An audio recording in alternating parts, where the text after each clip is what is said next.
안녕하세요. 와류기 공부 37강 시작하도록 하겠습니다. 와류기로 과급한다, 배기가스를 잘 빼준다, 이렇게 홍보하시는 분 많이 있습니다. 그런데 그 내용 믿을 수 있을까요? 눈에 보이지 않기 때문에 아무 말이나 하고 있습니다. 와류기 엉터리 이론으로 설명 안 됩니다. 상식적으로 접근되지 않으면 덩그름에 지나지 않습니다. 와류기를 검토하실 때 흡기나 배기에 장착되는 와류기가 과연 도움이 될까, 도움이 되지 않을까, 이 부분 생각을 해보셔야 됩니다. 자, 왼쪽 사진을 보시면 스로틀 바디가 있습니다. 스로틀 바디가 가속 페달을 풀로 밟았을 때 100% 다 열립니다. 그러면 열린 상태에서 와류기를 장착을 한다. 그러면 단면적을 얼마나 손실을 시킬 거냐, 이 부분 봐야 됩니다. 와류기를 내서 일부 제품은 절반 정도 막아버립니다. 그 단면적을 절반 정도 막았을 때 어떤 현상이 생길까요? 가속 페달을 절반 정도 밟았을 때까지만 부작용이 발생하지 않습니다. 그런데 절반 이상 밟았을 때는 부작용이 발생한다, 이거예요. 그것이 현실입니다. 흡기나 배기 환경을 단면적을 축소시켰다 하면 부작용이 발생하게 되는데, 그 부작용을 감안하더라도 플러스 효과가 나와야 되는데 나올 수 있는 이론이 있느냐, 이거예요. 부작용으로 인해서 발생하는 리스크를 개선할 수 있는, 해소할 수 있는 방법은 있느냐, 그런 이론이 있느냐, 이 부분을 생각해 보셔야 됩니다. 와류기요, 밑에 사진에 보듯이 하나 달면 운전자가 감을 못 느낍니다. 효과가 있는 것 같아, 또 부작용도 있는 것 같아, 이런 짐작, 판단을 못하게 되는 거죠. 그런데 개수를 2개, 3개, 4개, 5개, 6개, 7개, 8개, 9개 이런 식으로 개수를 늘려가면 늘려갈수록 다른 현상들이 생깁니다. 회전수가 빠르면 빠를수록 저항이 크게 발생합니다. 자, 흡배기 저항이 크게 증가하면 좋을까요, 나쁠까요? 호불호가 완전히 나뉘게 됩니다. 저속회전, 부하가 적게 걸린 상태에서는 좋다고 할 수 있습니다. 그런데 회전수가 높거나 부하가 많이 걸렸을 때는 부작용이 반드시 발생하게 됩니다. 흡배기 광경을 축소하는 것도 부작용이 발생할 수 있고, 흡배기 저항이 증가하는 것도 부작용이 발생할 수 있습니다. 좋을까요, 나쁠까요? 와류기를 개발한다거나 판매한다거나 구매하는 소비자라 그러면 이 문제 당연히 해결해야 되겠죠. 스로틀 바디 100% 열렸을 때 와류기 내에서 단면적을 많이 막았다, 문제가 되겠죠. 또 두 번째, 와류기를 1개, 2개, 3개 개수로 많이 넣었다 하면 그만큼 유체 흐름에 저항이 생길 겁니다. 저항이 생기면 좋을까요? 좋지 않을까요? 자동차 엔진을 설계할 때 기본적으로 흡배기, 배기 광경은 정해져 있습니다. 어떤 와류기를 장착하든 간에 광경이 축소된다고 보셔야 되고, 어떤 와류기를 장착하든 간에 저항은 발생한다고 해야 됩니다. 그러면 광경이 축소되고 저항이 발생됐는데 덕은 뭐냐, 이거예요. 그것만큼 손실이 발생했는데 그것을 뛰어넘는 덕이 나올 수 있는 부분이 있느냐예요. 오른쪽 영상을 보시면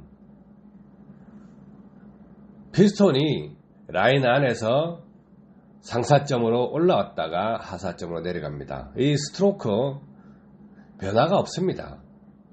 이 스트로크가 변화가 없는데 어떻게 와류기를 달았다고 해서 이 용적 이상의 공기가 들어올 수 있냐예요.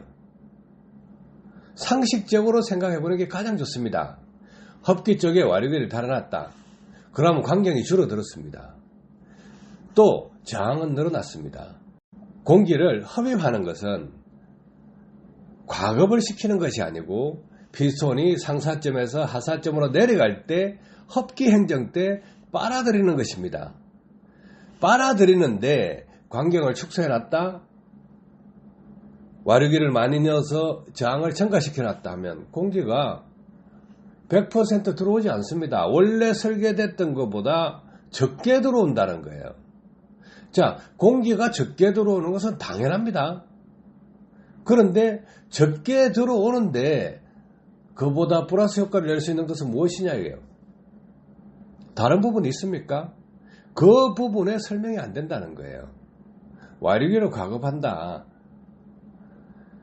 배기가스를 잘 빼준다, 말이 되는 소리를 해야죠. 이론은 다른 데서 찾아야 됩니다. 자, 광경 축소, 저항 증가, 반드시 부작용 생깁니다. 그래서 와류기가 한 개를 연 두 개를 연다, 세 개를 연다 이렇게 하면 개수가 많으면 많을수록 기술이 없다. 그리고 개수가 많으면 많을수록 이론이 없다예요. 개수로 싸운다는 것은 이론이 없다는 것을 증명하기 때문입니다. 장착 구간요? 의미 없어요. 흡기 단면적을 줄인다. 그럼 흡기 효율이 낮아질 거고, 배기 단면적을 줄인다. 배기 효율이 낮아질 거고, 와류기를 한 개, 두 개, 세 개 개수로 많이 올린다. 그러면 그만큼 저항이 생길 것이고 도움될 게 없겠죠. 그런데 와류기를 장착한 사람, 살살 다니는 사람 효과 있다 그럽니다. 무슨 효과일까요? 왜 효과가 나올까요? 그런 효과가 왜 나오는지 그 이론도 찾아내지 못한 상태에서 설명을 하고 판매를 하고 있습니다. 부작용 어떻게 해소할 것이냐 이거예요. 스로틀 바디에 단면적을 반 정도 막았다 하면 분명히 반 이상으로 가속 페달을 밟았을 때 공기가 그 이상으로 들어와 줘야 되는데 안 들어온다. 그러면 어떤 현상이 생길까요? 고속주행에서 당연히 땡김 현상이 생기겠죠. 불안전 연소 생기겠죠. 연소실 안에 카본이 발생하고 EGR을 통해서 다시 흡입구로 들어오는 카본 때문에 연소율이 더 낮아지고, 그리고 면도 발생할 것이고 질소 산화물도 발생할 것이고 상사점 부근에 온도가 올라가기 때문에 엔진에 데미지를 줄 수도 있을 것입니다. 저항도 마찬가지예요. 그러면 와류기를 판매하는 사람들이 이 이론 찾아봐야 됩니다. 지금 와류기를 판매하시는 분 과거에 오리피스 이론 있죠. 그 오리피스 이론 언제까지 써먹을 거냐 이거죠. 캬브레나식에서 오리피스 이론으로 해서 연료 분사량을 조절했습니다. 그런데 지금은 캬브레타 엔진이 아니라는 거예요. 엔진이 바뀌었으면 이론도 바뀌어야 된다. 아셨죠? 모르면 연구해서 해결하시기 바랍니다. 지금 와류기를 판매하시는 분들이 주장하는 내용 현실성 없습니다. 그냥 눈에 보이지 않기 때문에 말로 갖다 붙이는데, 이런 말 저런 말 다 갖다 붙이는데 이론적으로 맞지 않다, 설명이 되지 않는다예요. 설명이 되지 않는다 그러면 상식적으로 통하지 않는 거예요. 자동차를 공부하지 않았다, 공과생이 아니다, 모르겠다, 그러려니 그럴 수도 있겠다, 이런 거 아닙니다. 명확하게 효과가 있으려면 어떤 이론으로 효과가 나온다, 납득을 시킬 수 있어야 됩니다. 써봐 해봐 이거 아니라는 거예요. 이론이 없는 상태에서 써봐 해봐가 아닙니다. 써봐 해봐 할 것 같으면 이렇게 데미지가 발생할 수 있는 조건 어떻게 해결했다, 이 부분을 먼저 납득할 수 있도록 설명을 해야 됩니다. 아시겠죠? 도움 되시길 바랍니다. 감사합니다.